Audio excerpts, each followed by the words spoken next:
bring in 3 loans in defense in Miekichi, Kabashi and Kadriu, as well as extending the loan of Solmani from last season. We then bring in a backup goalie in Flamur Nasiri, as well as 2 centre backs in Bayrami and Hiseni. In midfield we bring in a DM in Vitia and an AM in Sheu. And finally in attack we bring in 2 wingers and a striker in Singh, Sorensen and Ramadani.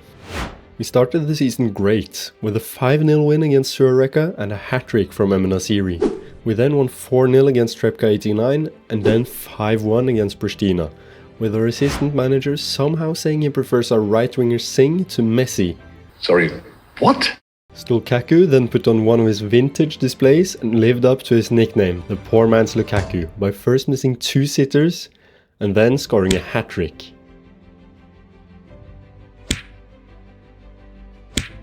Our delusional assistant then said he prefers Lukaku to Lewandowski. We have Robert Lewandowski. The 5th game of the season would see us win once again, with Salo scoring a brace from headers and corners, Lukaku missing another sitter, and Sheu celebrating like it's in Fortnite. The next 6 games would be a test for everyone at the club. First, we got denied time and time again against Liria, as their goalkeeper turned into prime Neuer on a whim. Then, a rotated side couldn't even beat a 2nd-tier side in the cup, as we had to bring on 5 starters to save some form of result going into the 2nd leg. Next up was Veronikeli 74 away, where we thought we'd secured a point after equalizing in the 91st minute, but substitute Kabashi decided to do this in the 95th. These players, they're horrible. My players are no good. Thankfully, we then won 2-0 in the 2nd leg of the 2nd round in the cup to turn over the deficit from the 1st leg and advance to the 3rd round. Now we'll play 2nd place Drita, where we apparently forgot how to head the ball, as we conceded 2 goals from corners and lost 2-1. The 9th game of the season would be away to Dukayini Kline. Despite our goalie getting an assist to Sheu, we lost since our defenders were basically asleep.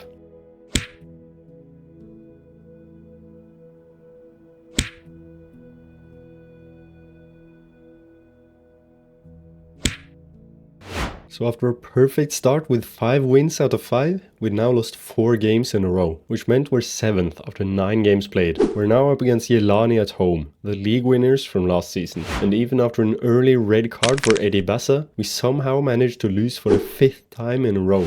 So as nothing else is working, we're gonna try this weird ass formation. The aim is to literally just score more goals than the opponent.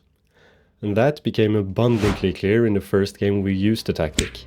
We conceded first, but scored 4 goals in the next 14 minutes, and ended up winning 5-3 after conceding 2 pointless goals in the 2nd half.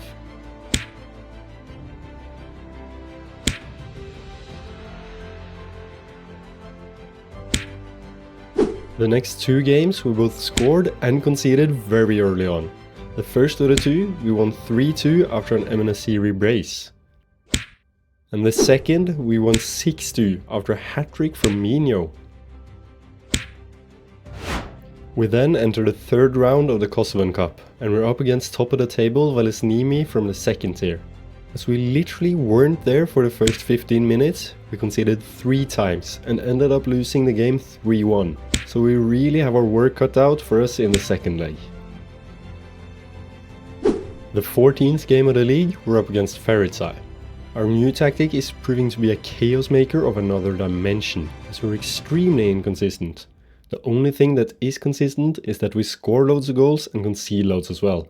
We took the lead against Ferritsai but completely collapsed throughout the game, as we lost 5-3. The next game was a lot of the same, as we lost 4-3 to Balkani despite being gifted this goal from their goalie. And Singh did have a huge chance to equalize in the 95th minute, but he somehow managed to miss it. So I've decided to try reverting to the old tactic, the 4-1-1-3-1 snakes and ladders, in hopes of conceding a little less goals. In the first game with the old tactic, we do concede, but only once, which meant that with a brace and an assist from Isa Nasiri, we'd finally take 3 points again. The following game was against dead last Sureka. We conceded first after a well-worked move from them, but we would hit back, and in some fashion as well.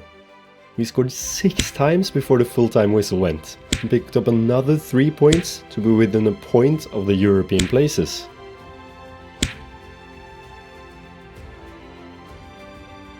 Now it's time for the second leg of the third round in the Kosovan Cup against Velesnimi. We need to overturn the 3-1 scoreline from the first leg.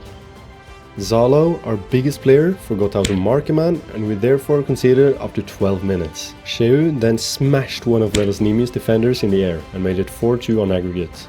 He was once again involved in the play, as he played a brilliant ball through to Emenasiri, who squared it into Stulkaku to make it 4-3 on aggregate. Left back Kadriou then drove down the left hand side after winning the ball in our half. He played it into Emenasiri, who once again squared it into Stulkaku, who equalized it on aggregate. Right before halftime though, Daniel Tete scored to take the lead for Velesnimi again. 10 minutes after the break, we conceded again, which meant we were knocked out of the Kosovan Cup 6-4 on aggregate, as we couldn't even beat a second tier side. The next day, the core members of the squad knocked on my office door.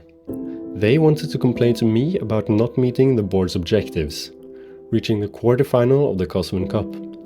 They meant that us being knocked out was all my fault, as if they hadn't been asleep for a quarter of the game in the first leg, which ultimately knocked us out. So now the club atmosphere was in the mud, and I'd have to prove myself as a manager, even though we were 7 places higher than the season preview had put us.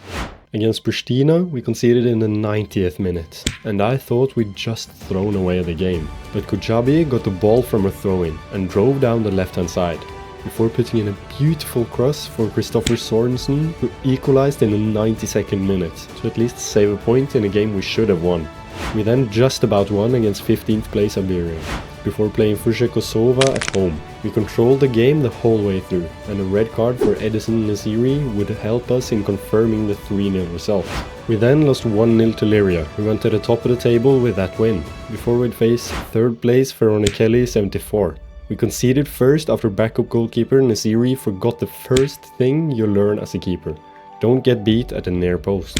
Luckily for Naziri, it wouldn't be a costly mistake, as we turned the game around after goals from Stulkaku, Emenasiri and a brace from substitute Jetmir Kacholi. We were now up against Drita, which in Norwegian means to be so drunk you can't even walk. So hopefully that'll be the case for our opponents today. Well, it certainly wasn't. We lost 3-2 after another horrible game from our backup goalie Naziri. The player, if I can call him a player, minute 31, should be in the shower. The Kajini Kline was our next game.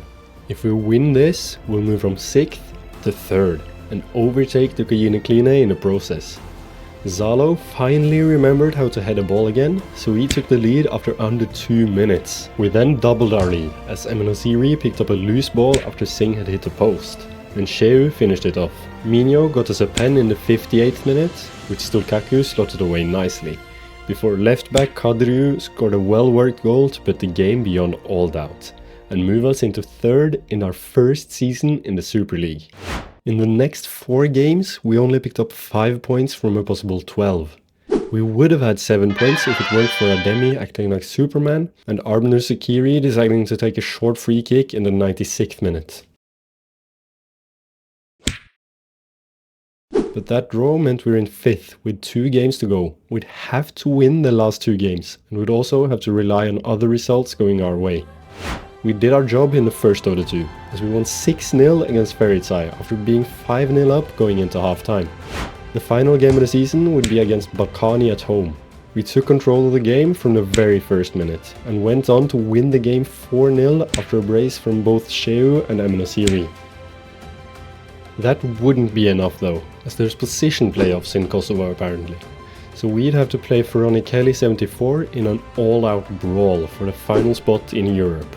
A minute into the game against Veronikeli, we put together a brilliant attack all the way from Ademi to right winger Singh, who finished it off to take the lead after a minute and 22 seconds. And even though Singh got injured a minute later, we didn't stop the brilliant display we'd put on so far. We doubled our lead through Salo in the 9th minute, before Minho put away the 3rd 20 minutes later. We did get the 4th before halftime as well, as Sheu sent a rocket ship of a shot into the top corner. And eventually we did get the 5th and final goal of the game after a great assist from Kadriou to square it into Sheu. With that, We confirmed our place in European football with a 4th place finish in our first season in the Super League.